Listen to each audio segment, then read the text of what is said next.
Good morning, everybody. Today is day 6 actually, and we're going on an excursion today.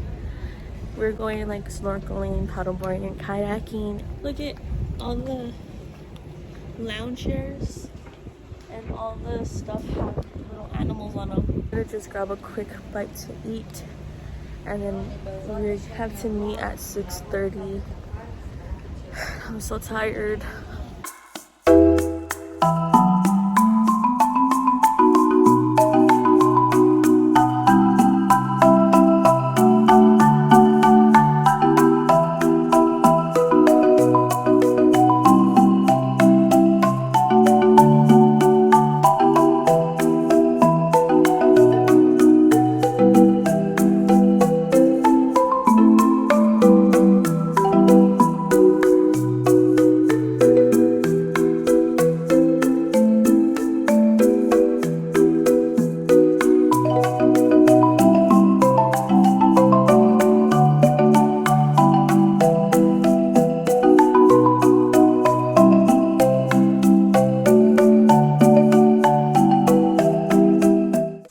Okay, so this is Bethany in the future going to tell you what actually happened.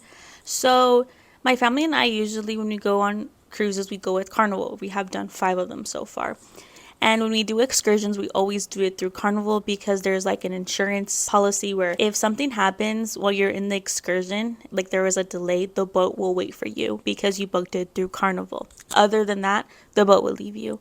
There's also reassurance and safety that the boat is backing up these companies to go on the excursions. So we went on this excursion. I'll enter the name of it. And when you book the Carnival, it tells you the difficulty level, and it was very like lenient or very easy. So we thought it was gonna be something relaxing to end our vacation. It was not. And the first thing we did is we went to where you usually have your safety briefing.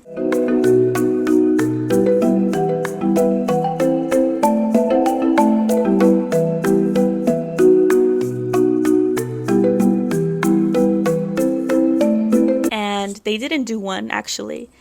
They said, does everyone know how to snorkel? Most of us said yes. A couple people didn't know how to snorkel. He asked them, do you know how to swim? And they said yes. And he's like, okay, then you know how to snorkel. He didn't tell us anything or like, watch out for this or be careful, we're going here. It was just like, okay, like let's do this. There was people who were very used to snorkeling. They had their own gear. You could tell that they were very confident in themselves. There's people who'd never snorkeled. There is people like my dad and I where we have snorkeled before and we're really good swimmers.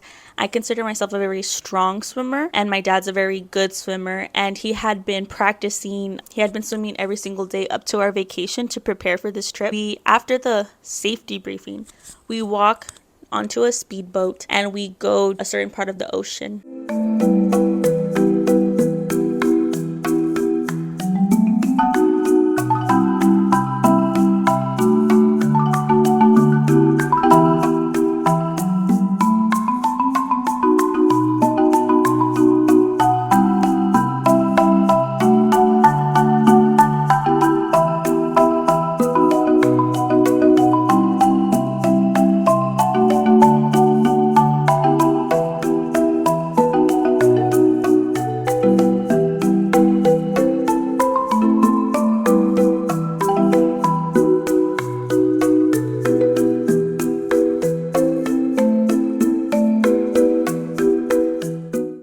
Stopped there, and the people who were in charge of us, there was like 20 of us in a group, and one person was in charge of us, like to take care of us. The other person was just taking video and pictures, and the third one was driving the boat.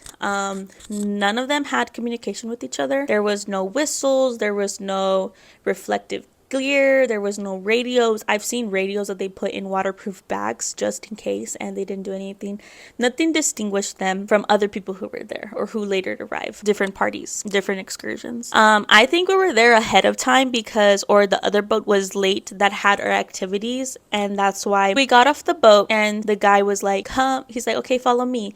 But I don't think we were supposed to go swimming because we actually went swimming when we were snorkeling. The guy was like, you could wear your life jacket. You don't want to, you don't have to. I decided not to wear my life jacket. My dad did decide to wear his life jacket really, really far out. Like super far out. Where I looked back to the boat seemed really small, and there was people who going to like, I'll say, like swimming in the ocean was not that bad at first because there was no waves. The current was slowly taking us with this, so it wasn't a struggle.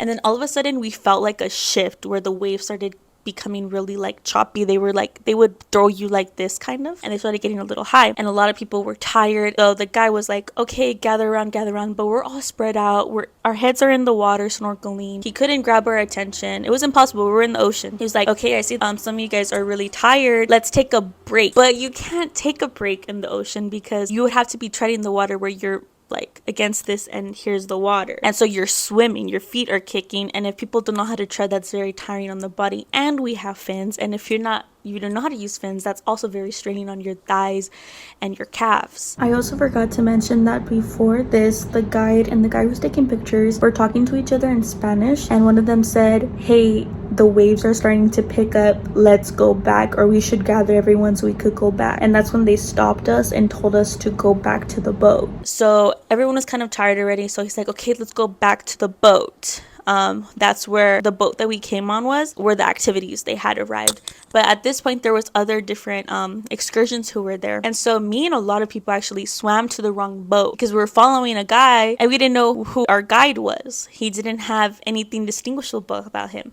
So then we all start swimming, and at this time I was struggling to swim. I'm a very strong swimmer, and it was a struggle. Waves were going over my head, going into my snorkel. I would turn around, water would come on me, I would start drinking water, I had to throw up the water. It was really, really bad. I was in like fight mode, so my goal was just to get there. I didn't know who was behind me, I don't know who was around me. I had seen my dad when we had stopped, but then like we all just started swimming. I'm the first one who makes it back to the activities boat, and I look around and people are swimming, and I was like, where's my dad? And so I see him, and his face is back, and he's getting pulled by our guide. I forgot to mention there was other people who were struggling before this. We couldn't really do anything because it was one guy in the water with he just had one small little buoy. So my dad was getting pulled by the guide, and I said, I had the power snorkel at this time.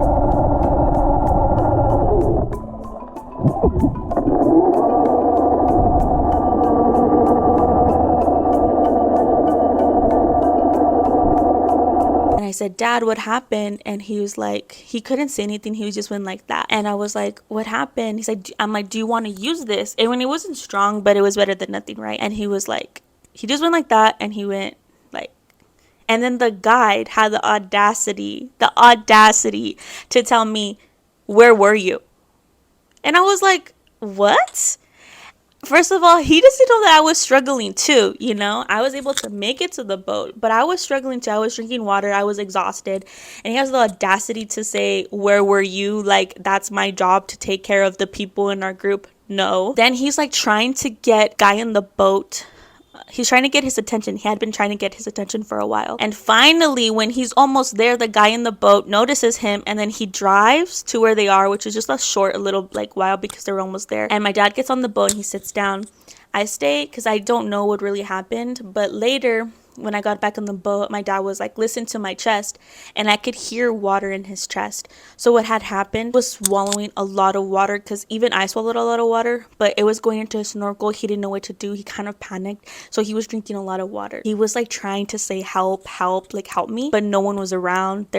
Again, we were in the ocean. It was hard to manage all of us. Thankfully, God put one of the men who was there on the excursion with us.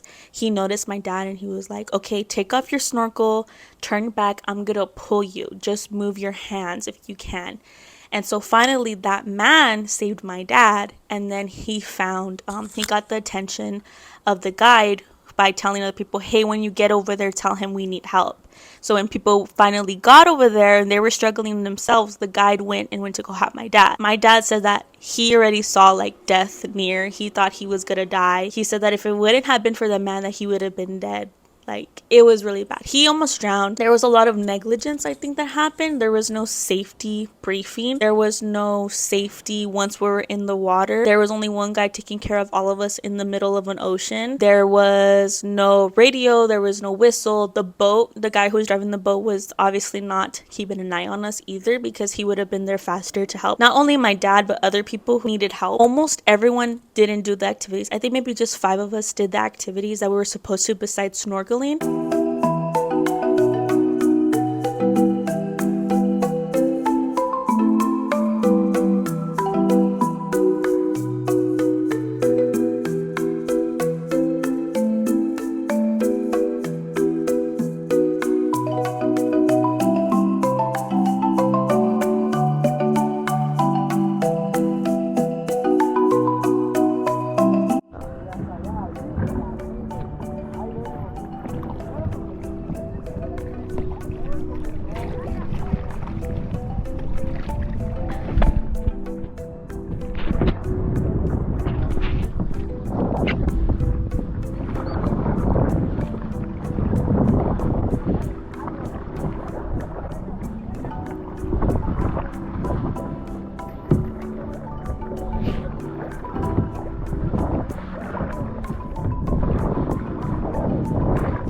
Guys, welcome to the most iconic rock formation right here in Cabo San Lucas. Get the cameras out, take the pictures that you want, my friends. Remember, if you don't have a picture like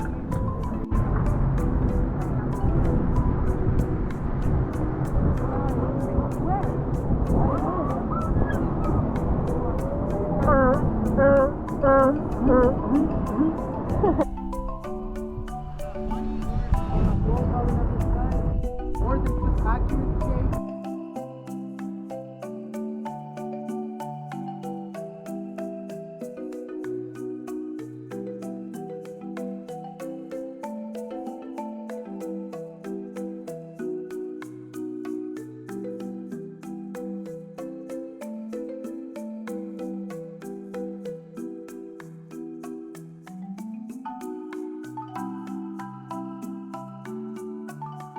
Everyone was on the boat, laying on the side of the boat, throwing out water. They looked destroyed. And mind you, this was an easy excursion. What we didn't know was that there was a hurricane coming. It hit like 2 days after that day. So the waters was already like getting very choppy, but no one said anything to us. There was a lot of negligence. My dad was just recovering that day when we got to the boat. Carnival really didn't do anything. They said that they were gonna look into it, but we never heard back from them. We don't think it's necessarily Carnival's fault. We think it was a lot of negligence from the excursion team, but it was still really very, very bad. When I got back to the boat, I started throwing up all the water. My dad started throwing up all the water. We got kind of dehydrated. We were exhausted. It hit me like once I got back to the boat. My dad, like, he couldn't even walk. He couldn't even speak. He didn't even want to go get medical attention because he was just so exhausted. Thankfully, my tia was there with us, and my mom, and my tia had worked in the medical field for a long time, so she knew how to take care of us. So did my mom. But it was really bad. My dad almost died. And I definitely know it was because of negligence, and God forbid that man wasn't there, he wouldn't be here today. So I say this with, just be careful when you go into excursions, even if it says easy, which I don't understand. But, you know, now we know we're going to bring a whistle with us. We're going to, you know, wear our life jackets. We're going to do extra steps to still have fun, but to still be safe, because it's not guaranteed that other people are going to provide that safety for you. Sometimes your safety has to come into your own hands. And we still love Carnival. We're still planning on going on other trips, but we'll think twice going on an excursion. It's just crazy because it was a lot of negligence, and that could happen everywhere. It could happen anywhere, but just be careful. You know, my dad, thankfully, he's okay right now. I'm okay, thankfully. God saved us from that situation. It could have been a lot worse, but it wasn't. Just wanted to let you know what actually happened. This is not clickbait. My dad almost died on an excursion with Carnival.